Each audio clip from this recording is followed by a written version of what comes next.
Hello everyone, Myzzrym here, today bringing you a competitive game. It's going to be Orange against Duskbin. It's part of the IG Monthly Madness Asia tournament. You can actually buy a ticket from the Dota 2 store if you want to watch by yourself.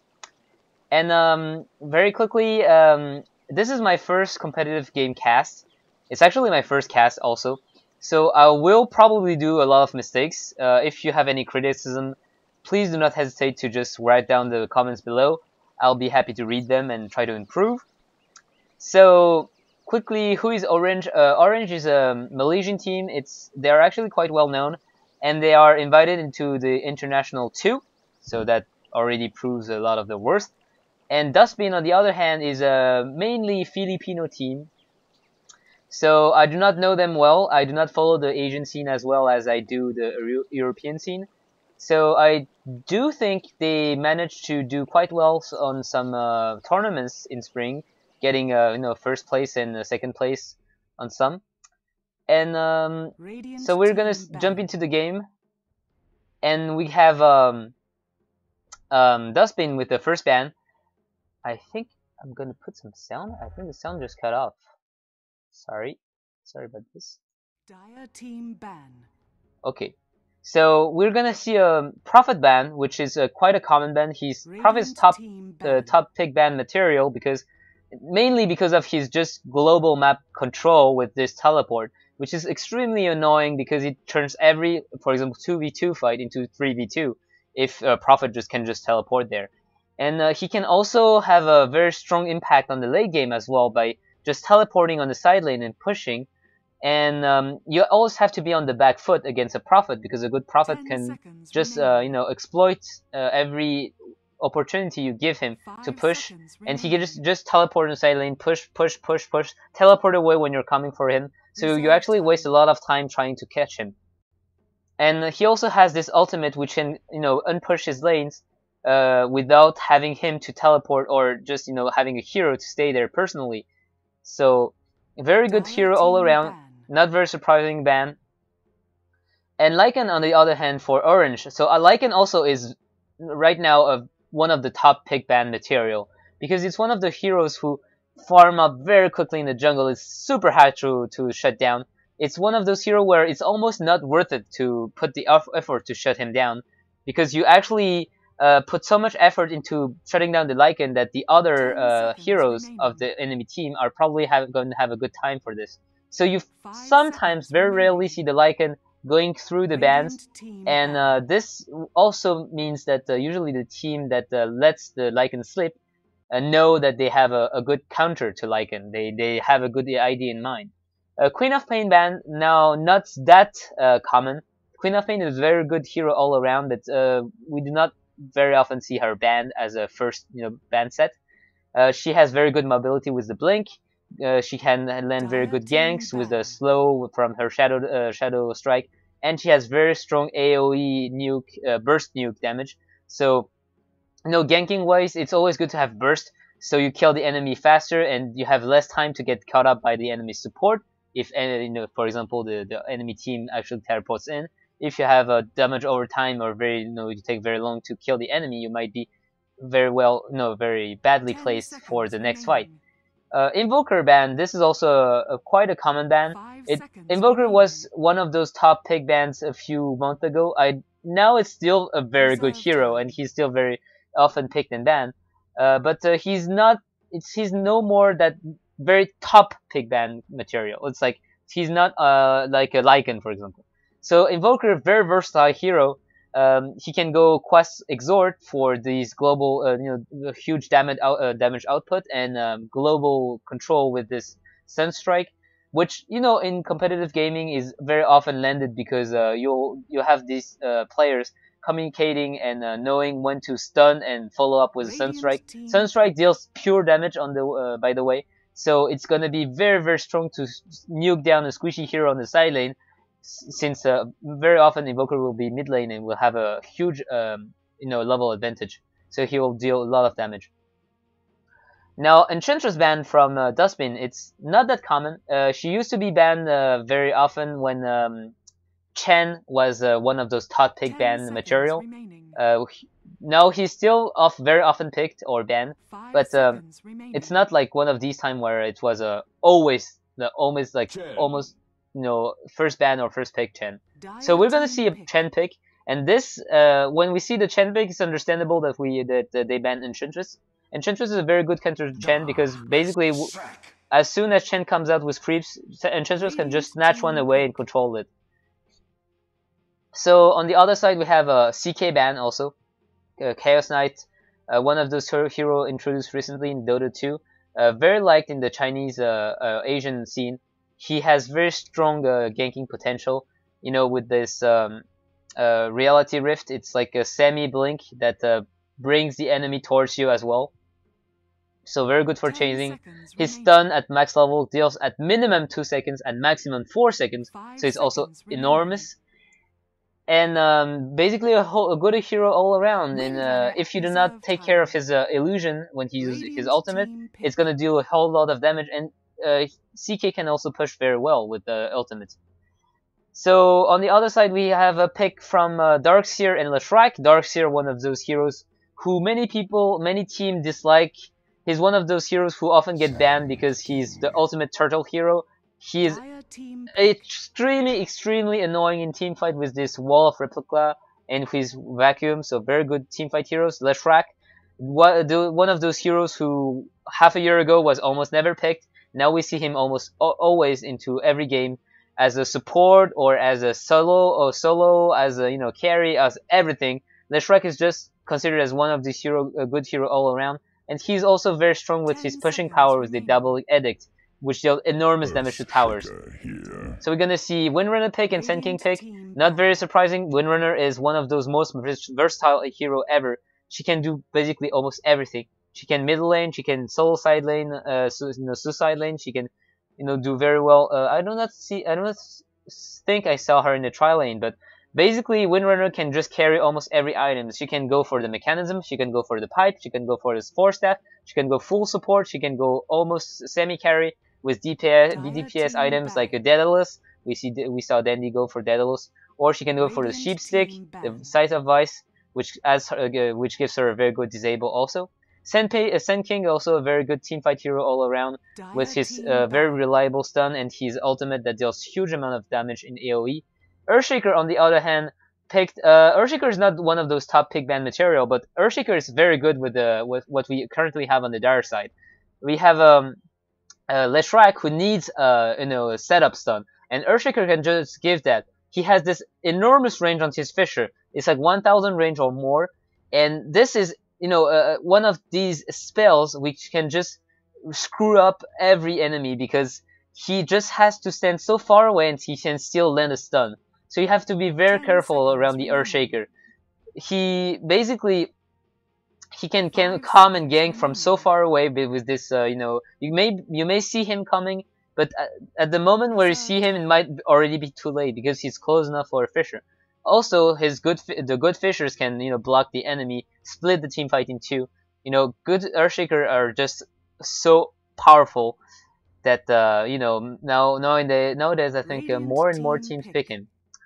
So on the ban side for Duskbin, we have Lone Druid and Anti-Mage, which is quite understandable. If you see the orange side, they do not have carry heroes yet. Lone Druid, one of those carry heroes, which also can push very easily with his bear. And since they saw that the orange already had a Leshrac, they do not want to add up the pushing power. And Anti-Mage is one of those just good carry all around, which can blink and can be a real pass to shut down. But he was 6 months ago or more, it was one of those hero which was top pick ban material, and he was just annoying, just too annoying to shut down. Probably almost like the Lycan nowadays. He was like one of those star in the game, and then he competitive team started to adapt and know how to counter the Anti-Mage, notably with for example Rikimaru, who would just farm up his diffusal blade and just follow the Anti-Mage all around to kill him every time he spent time, for example, farming in the jungle safe, and he would just jump on him, smoke cloud, diffusal perch him, and then Anti-Mage wouldn't get any farm at all. And on the other side, we have Beastmaster and the Morphling ban. So as of now, I do not have the enough hindsight to tell you why they banned those two heroes, considering the lineup. You know, the Beastmaster is just a good hero all around with his ultimate, which goes through BKB. It's done for an enormous amount of time, 3, I think, to 4 seconds at the max level. So they can just pick off a hero, stun him 4 seconds, and just kill him. It's very, very quick. And he also has this very, good ability to summon Boar and Hawk. Boar very good for, controlling the lane or stacking up the ancients, and the Hawk for scouting and giving good map vision all around. It's just a moving ward. And also, what we see very, very often nowadays is Beastmaster is going to stack up the ancient camp with the Boar, and he's going to come in and kill the ancient stack with his axes, because his axes do mixed damage, so it's magical and physical damage. So it's one of those few spells which can damage the ancient. So he might be on the suicide lane and be level 4 when everyone's level 7, but he has stacked all these ancient, then he killed them all, and suddenly he's level 7 like the others, and he has like 1k gold in his bank account. Morphling also a very good hero, carry all around. We often see this hero picked as a carry.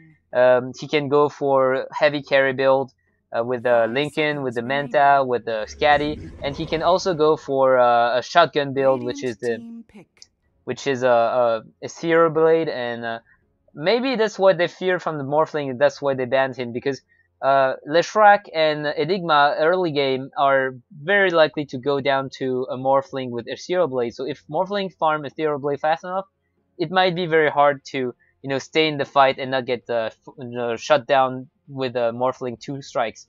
So then we're gonna see a Night Stalker pick. Night Stalker is one of those heroes which also was very popular back in the international one. He was banned or picked almost every time, and then in the few following months, people started to adapt to the Night Stalker. So it's still a very good hero for aggression. Night Stalker is one of the heroes who really relies on aggression. It relies on timing, on getting at right levels, the right items for the 6 minutes mark when the first night come in, and he has to find out kills. He has to, he has to basically be there when the first night happens, because his presence just allow the enemies to his team to put pressure on the enemy, and the enemy has to be careful about how they respawn. They cannot, the simple fact that there's a Night Stalker in the game and it's nighttime, they might play way more carefully. This is because Night Stalker moves very fast, so he can go from lane to lane. Has a very strong nuke. He has a silence. He has everything that just destroy the enemy team. So the enemy team cannot farm very safely. They have to stay under the tower, everything, and they might not go for some kills they might have gotten. Then we're gonna see a Lena pick. So Lena, not very often picked. So she can support quite well. She can also has a very strong nuke potential. A good AOE. She has a stun. She also has a strong one burst ultimate to burst down, for example, the Earthshaker, the Venomancer, or the Leshrac. And on the other side, we see Enigma picked with a Venomancer. So if we look at the orange lineup, we have very few late game potential. We have a Leshrac who can get big and get a huge health pool, a mana pool to stay around and spam those nukes and keep this AoE damage going all around. Prepare for battle.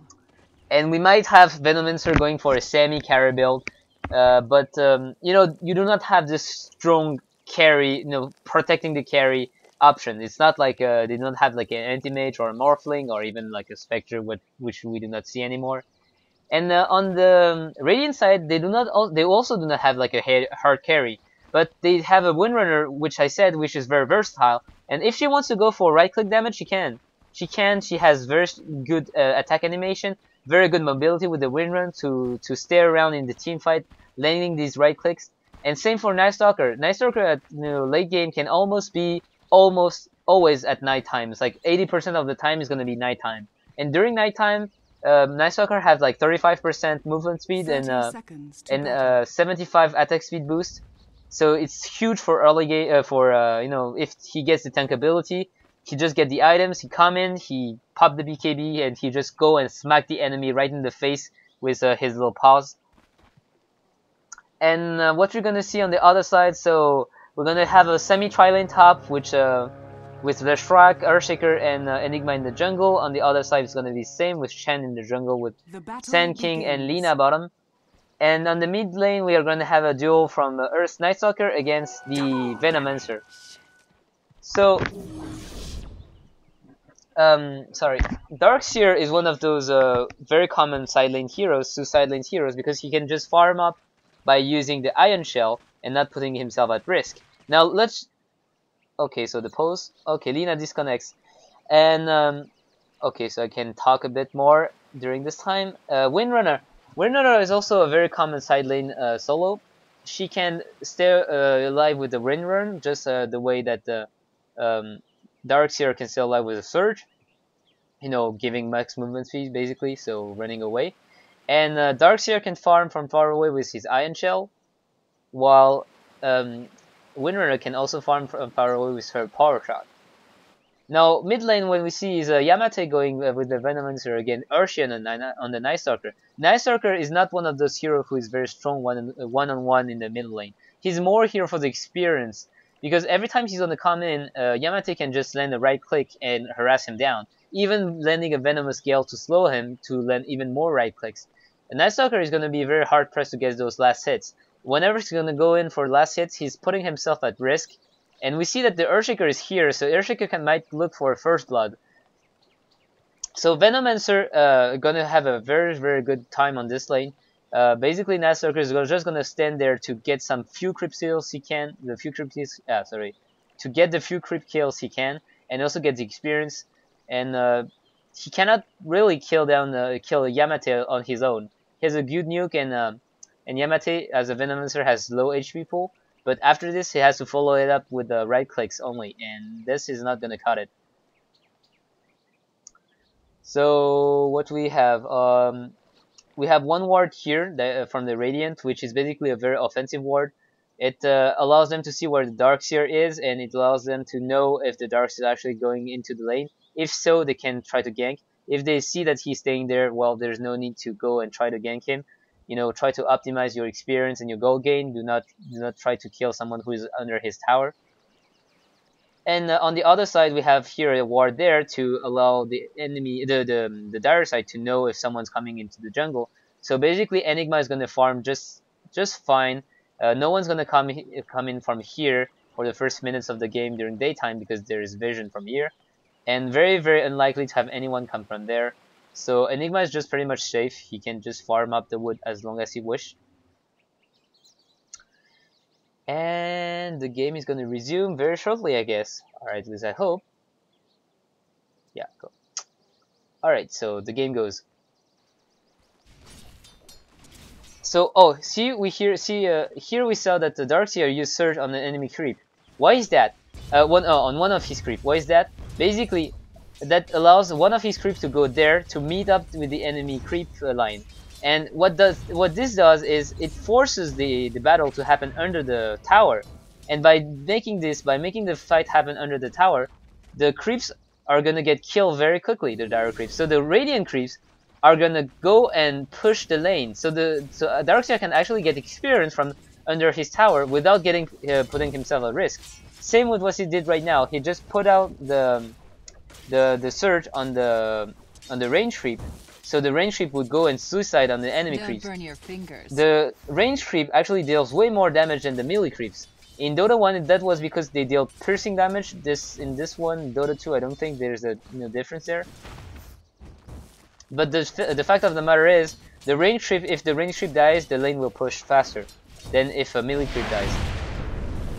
So Yamate here, getting harassed down by this is there is a very good from Chen. Chen knows that Nightstalker cannot stand one-on-one against the Venomancer, so he sent a Satyr, Hellcaster, that has this ability to mana drain and deal damage while doing so.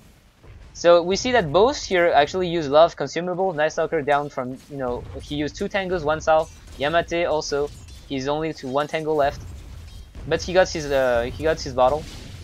So Yamate here very low health, but he's gonna be okay. He has bottle. So we see that Nightstalker getting harassed down very hard.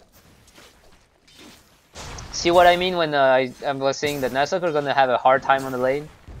He's just getting wore down by the Venomancer. And now we see that Windrunner is still sitting with level 1 because she cannot get to here, it's too dangerous. While Darkseer on the other side is already level 3 because he controlled the lane very well with his surge on the creeps to allow himself to allow his creeps to allow the creeps, the enemy creeps, to push up to his lane, to his tower, so he can just sit there and level up. So Windrunner on the other side do not have this ability to control the lane. So the Shrek is just gonna, like, you know, last it and deny to make it so that the creeps stay here on this side.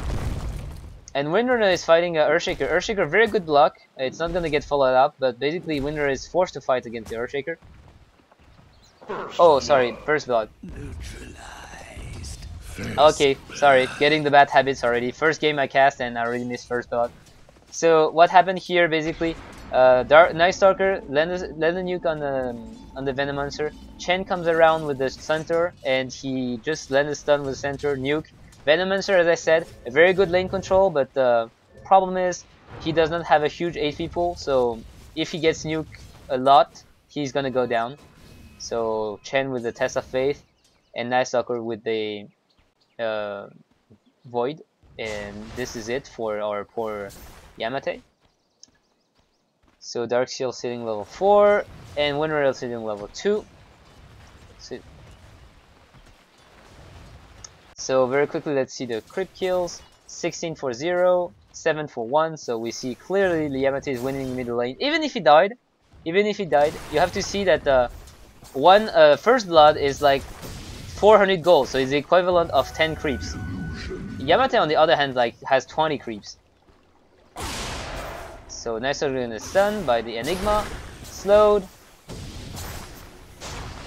So they're gonna take a huge amount of damage. He maybe even going to go down. Yeah, he's gonna go down. Too much right click damage. And Reshek kills the Ringrunner on the top lane. You saw how far away this Fisher was. Earthshaker just has to stand there, Fisher up to here. Windrunner got caught up. That was one stun from the Reshrak. And the Diabolic Edict, basically just killing up the Windrunner. Diabolic Edict does a huge amount of damage if you're alone with the enemy hero. It's just like having this Omnislash. If you Omnislash a single hero, he's gonna go down almost for sure. So Yamate now sitting at 24 creep kills, Night Stalker only at 9. And if we see the XP graph and the gold graph, we see that on both the XP side and the gold side, we have the Dire leading the way. So here we see Sand King making a double pull. So he stacked the camp and then he pulls. And Lina disconnects again. So meanwhile, I'm going to explain why he does this. So you see that Darkseer, basically every time he can, he's doing the surge trick. So he's, for example, surging the range creep, so the range creep dies first. And the lane pushes onto his tower so he can get free experience. To counter this, Sand King is going to dual pull. Now, what does this do? This is different from the single pull is, if you pull only one camp, your creeps are going to kill the camp, and maybe 2 or 3 creeps are going to survive. That means that on the next wave that's going to come, instead of having 3 melee creeps and 1 range creep, you will have 3 melee creeps plus 2 from the old wave and 2 range creeps. So this is going to push the lane up to Darkseer. While if you do this with a dual pull, the whole entire creep wave is going to die, and that means you effectively wasted one entire creep kill. One entire creep wave to the Darkseer. It's one creep wave he's not going to get, and plus the lane equilibrium is still going to stay around there. So let's see on the other side. So Earthshaker 040, one assist, only standing around with a observer ward, so basically supporting like the good Earthshaker does. Leshrak sitting for 27 for 11, so this is enormous. If we see the Lina, she only has 19 for 7. So even on the tri-lane bottom is going, like the tri-lane top is going way better than the tri-lane bottom. Same like Windrunner died once, she has 2 creep kills. While Darkseer has 12 creep kills and didn't die. So Orange looking good all over the map. Yamate is basically shutting down the Night Stalker middle lane. Enigma just farmed up to level 6 while Chen is still level 4. This is normal because Enigma is one of those heroes who farm extremely fast in the jungle if he's just farming up and not spending his mana trying to gank. He's one of those heroes who farm, I think, as fast as Lycan, which is not a small thing to say. And he's already sitting on with the Soul Ring and Boost of Speed, which is going to come very soon. And Chen, the reason why he's level 4 is not because he's bad, it's just because Chen actually jungles slower than the Enigma. He can only up to level 5 get one creep, and the creep damage output, like 52 you see here, is way less than the summons from Enigma. Enigma summons deal, I think, I forgot, yeah, 38 damage for example here, and there are 3 summons, and plus they can multiply, so you'll have 6 little summons that deal 38 damage per hit, while here you only have your Centaur, which deals 52 damage per hit, and he's alone.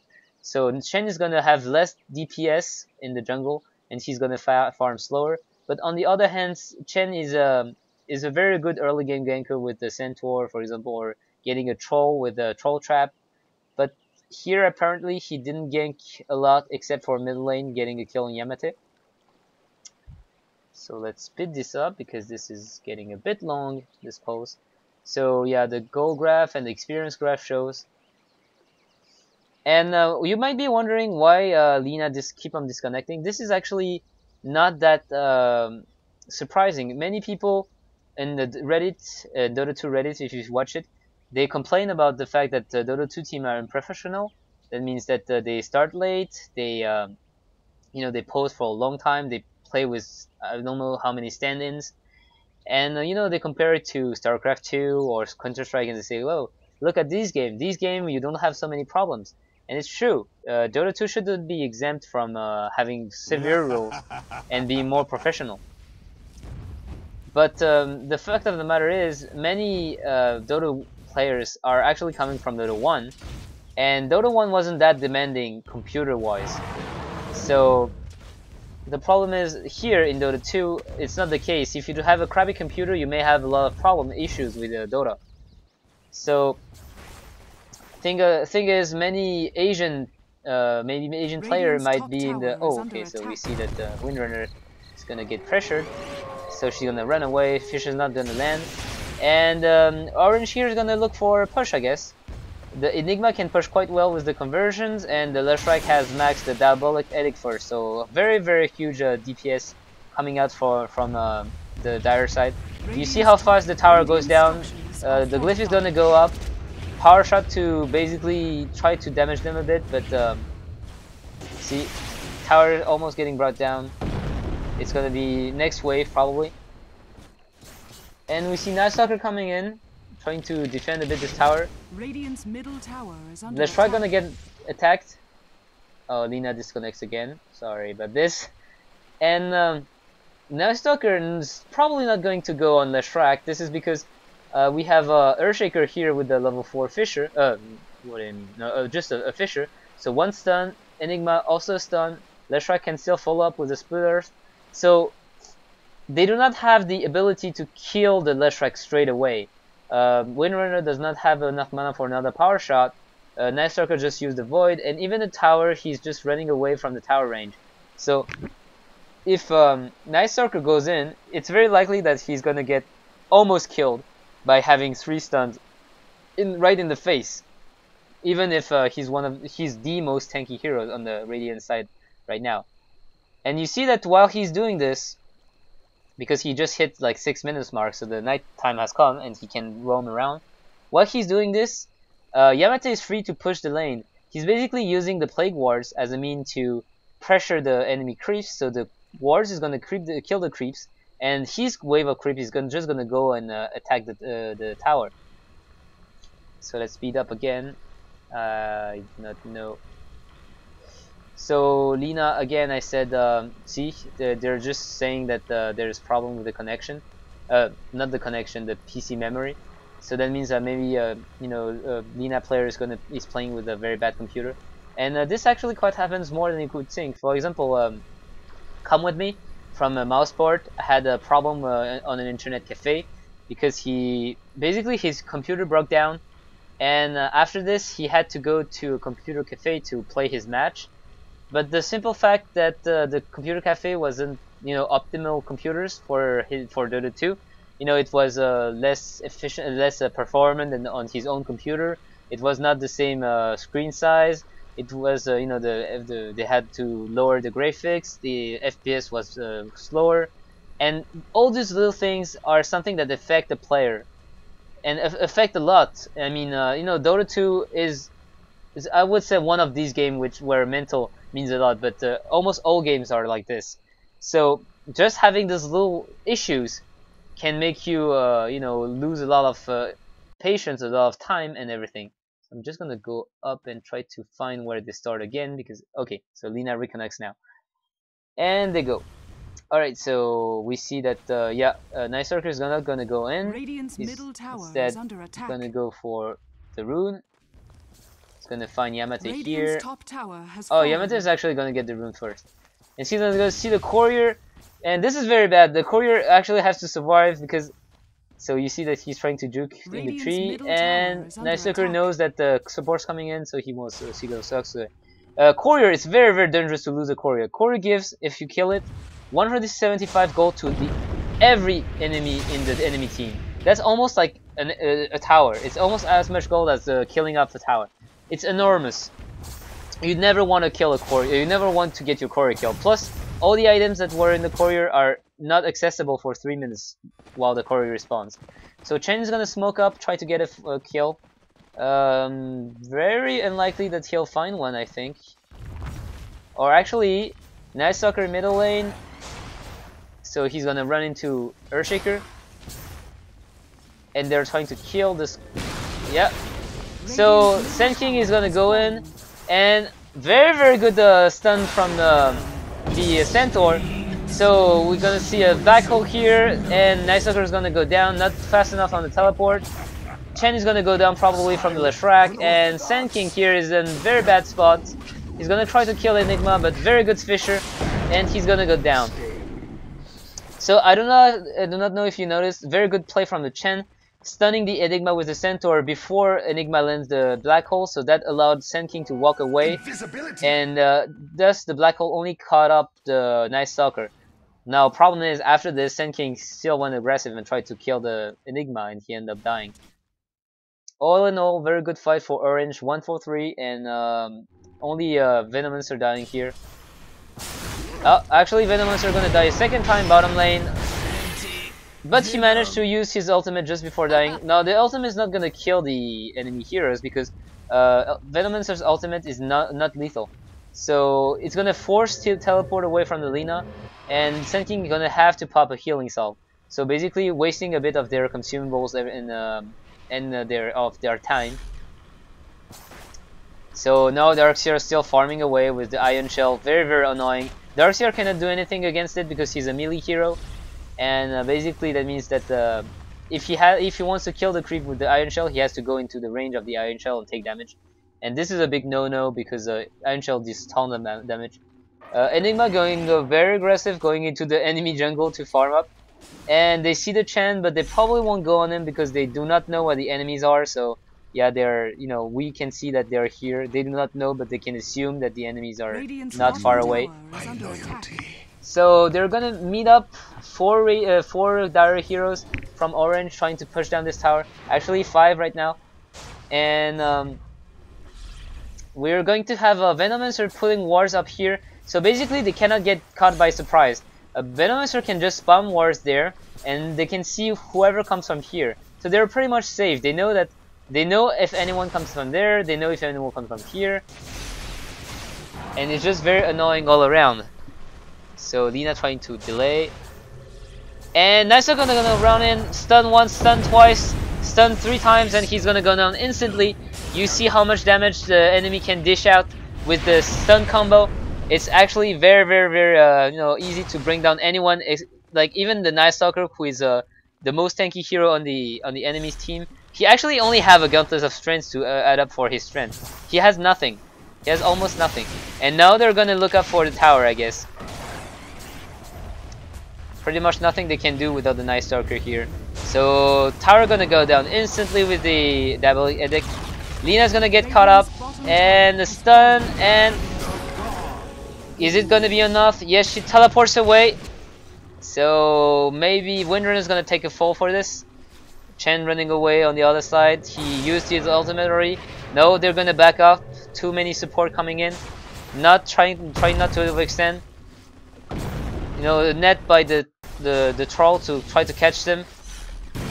And they're gonna go on Leshrac. No. So stun from the Sand King.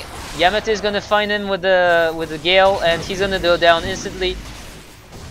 Night Stalker still wanted to kill, but she's gonna get stunned once, stunned twice, and stunned 3 times. The Diabolic Edict is just gonna tear through him. It's just it's 32 explosions that each deal 50 damage. It's a total of 1,600 damage if you're alone with the Leshrac. At that stage of the game, it can just kill anybody. So they're gonna look for the tier 2 tower because basically they have killed 2 enemy heroes, and it's 9-3 at the moment. So using the glyph, getting a little more time. Oh, very dangerous position from the Leshrac. He might get stunned. No. So the tower's gonna go down. They're gonna back off. No, Yamate is going to be very aggressive, and he lands the stun. He lands the Gale. And 3 of the enemy heroes actually are almost dead. And good deny. Sand King and Lina have to back. They cannot fight back. They cannot catch the guys who are running away. It's getting, yeah, it's even like daytime. So Night Stalker lose all his efficiency, and Chen just cannot go alone to catch up the enemy heroes. All in all, 3-4-10 now. Very good fights for you know, the orange side, and 2 towers down. So now now the Duskbin is gonna lose their control over their jungle. They have no you know, they have no towers to teleport to actually control their lane. They're gonna have to start using wards around here to know if they're staying, to know if the enemy are here. They even set up a sentry ward there to know if the enemy have actually observe a ward. So you know, Chen is trying to farm safely, and we're gonna see Leshrac gonna go down instantly. 2 ultimate use for this. Lina might die here. No, ultimate from Chen. Oh, actually she's gonna drop very low, but oh, they lose the vision from the Lina, so the small Eloy don't how do you call that? Eidolons. The small Eidolons do not have vision. They cannot right click on the Lina. So Leshrac here went down from a Burst Strike into Epicenter, into a stun, into a Laguna Blade. Everything was thrown on him. He actually has Point Booster and Bracer, so he can be quite tanky.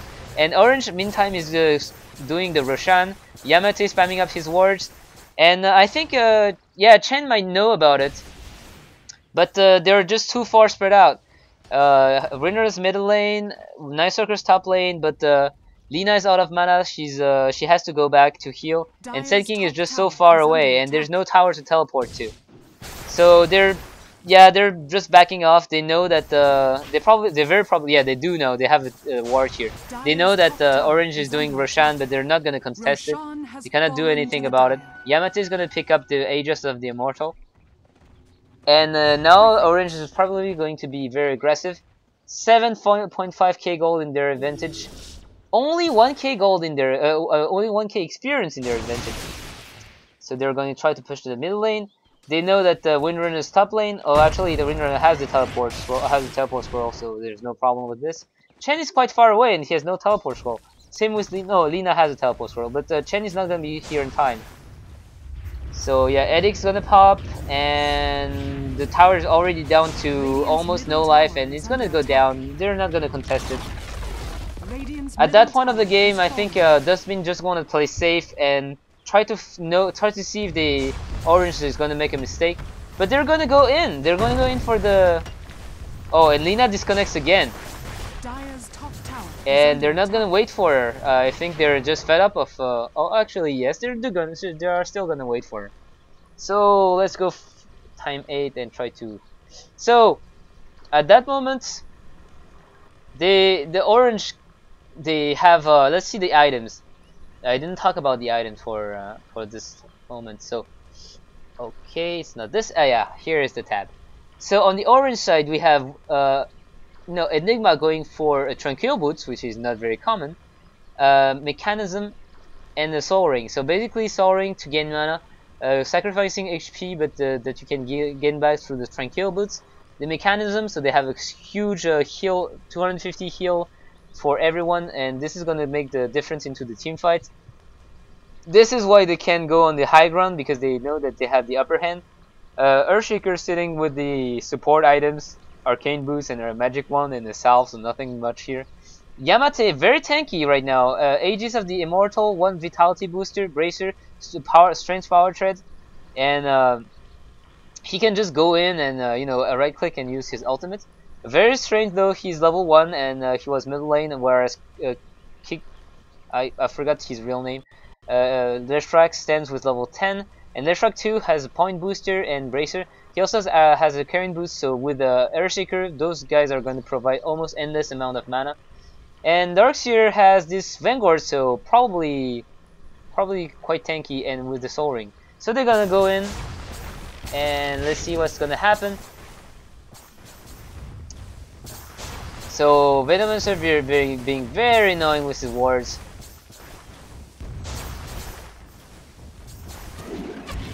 Oh, Shackle's gonna he's latching on the Darkseer, but yeah.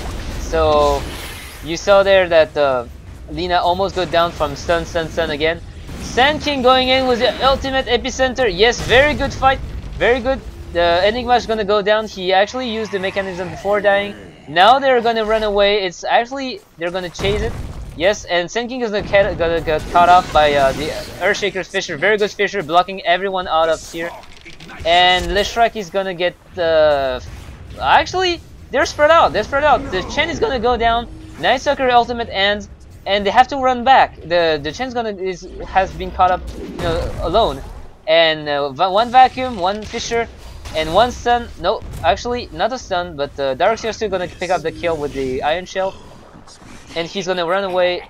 So again a huge fight for for Orange. They only lost 2 heroes there. Oh, okay, so this was a bit of a misplay. They just lost the Aegis for no reason. And I think they lost all of their hero on the Radiant side. So Enigma is back here, so they're still looking for this push. The tower's almost down, and probably next wave Leshrac is just gonna go in and edict and try to get the kill on the tower. Now Night Stalker just respawned, but it's not nighttime anytime soon, and his ultimate is down. It's gonna be very hard to push down though, because oh, actually they're going in. 1 stun from the 1 stun from the Sand King, and very good glyph. Leshrac actually taking way more damage than he should have, and 1 deny on the tower. So not giving Orange just extra gold. They knew that the tower was going to go down, and it was a matter of time anyway. So it's actually quite hard to push against Alina. She can just spam Dragon Salve and Light Strike to nuke down the creeps, plus the Windrunner Power Shot. And this way, oh no, the Chen is gonna get caught up alone. And Enigma is actually dealing a huge amount of damage in auto attack. He's trying not to get caught up by the Centaur stun. And yeah, Chen is just gonna he's just gonna go down. And now the Centaur is probably gonna die as well. Yep, they're trying to kill the Centaur. So this way, Chen, when he actually respawns, he won't have any creeps with him.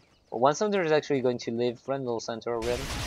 And Darkseer, Leshrac pushing up the middle lane. Very easy to do so with the Iron Shell, the Lightning. So we see also that Leshrac actually didn't level up Split Rush. He only have 1 level in. This is because he's very confident with all these setup stunts that he can land a small AoE Split Earth. So they're gonna go for the racks. And here the Edict pops. There is no glyph. Stun from the Centaur, and the Centaur is going down. So this is 1 less Centaur for the fight. Night Stalker still harassing down the enemy. Sand King thinking about going in. No, not gonna go in. And very good Shackle, latching to Enigma and Yamate. And then the Sand King gonna follow up with a stun, but you see how little damage it took from the... And this is, yeah, one stun, one ultimate. And Echo Slam. Earthshaker actually leaving through this. And the enemy just lost two, Radiant side just lost Chen and Windrunner. So one Rex is gonna go down, the second Rex probably gonna go down as well. Earthshaker didn't, the Sand King actually I think didn't have this ultimate for this fight. Yes, he didn't use it. So you saw how powerful Earthshaker was, like one Fisher, Venomous to follow up with the ultimate and the Nickel Slam, and then almost everyone was going down to this. So mid lane's pushed down. Now this is one lane that the Duskbin has to always, you know, stay to push. And Earthshaker actually got a dagger right now at the 20-minute mark. It's actually very good. He goes for a raw dagger after his his arcane boots, but I don't think he really cares about this because right now they're the aggressor. They're always the one who is for initiating. They're not getting initiating on, so that means that he does not need to have these health items because he knows that they're having the initiative. They're taking the initiative. He knows when to go in. He knows when to jump. He has no need for this survivability items because he do not need to tank up a damage. And they're gonna go for the top lane, and Windrunner very aggressively running in. He sees the Darkseer is gonna get Shackle up and blink into another stun. So now Lina gonna get caught up, and she's gonna die. Yeah, the Sand King also gonna probably die, except no, she's gonna get sent back. Very good positioning by Yamate, going up behind, you know, going back to avoid getting latched with the Darkseer by a Shackle. And this tower is probably going to go down, as I said. The Radiant do not have anything to contest this, and they're probably going to look for the fight into the, you know, the base. And Windrunner very quickly going back to get some mana. And Duskbin, Orange are actually going to push this. So Trick Wave instantly going down. Ward's giving vision on the high ground. Edict is popped, starting to damage the tower. The Shrek now sitting with the Bloodstone, so very tanky right now. Enigma still have no real more items. Darkseer have completed a Hood of Defiance going into a pipe. And Venomous has an ultimate orb.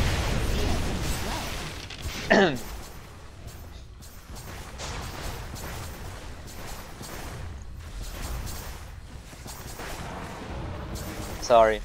Night Stalker is so poor, it's very painful to watch. He has like Power Trade, one Cloak, and Gauntlet of Strength.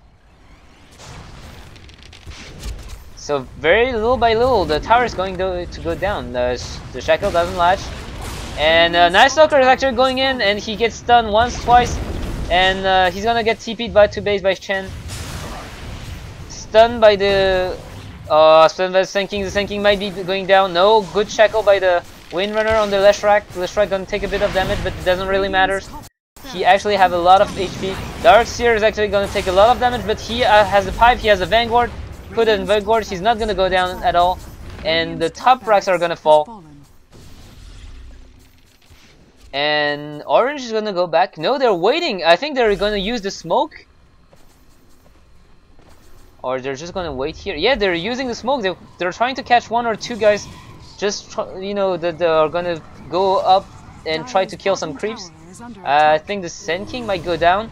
The Sand King, no, actually 3 of them will go down if they got caught up. Oh, the Fisher miss, maybe. Oh, okay. So right now, actually no one got down, and it's actually Orange who is overextending. Darkseer taking a lot of damage, but they just have too many item advantage. Darkseer is too tanky, and it's Night Stalker who ends up dying. The Sand King's gonna die as well. And that's 2-4-0. Almost, it's like 2-4-0, although they just had a terrible fight. They missed, yeah, they missed this, yeah, it's gonna be GG well play, and they apologize for the delay. Very mannered here. So they're gonna go for the next game, and I'm probably going to cast this, and also, you know, put it on my channel on the next day. So thanks for watching, guys. I hope you enjoyed the cast. Again, I'm a very new caster. I'm a very newbie caster. Do not hesitate to point out my mistake. Be harsh. Be, you know, as long as you're constructive, you can be as harsh as you want. I actually welcome the criticism. Thanks for watching, guys. See you guys next time.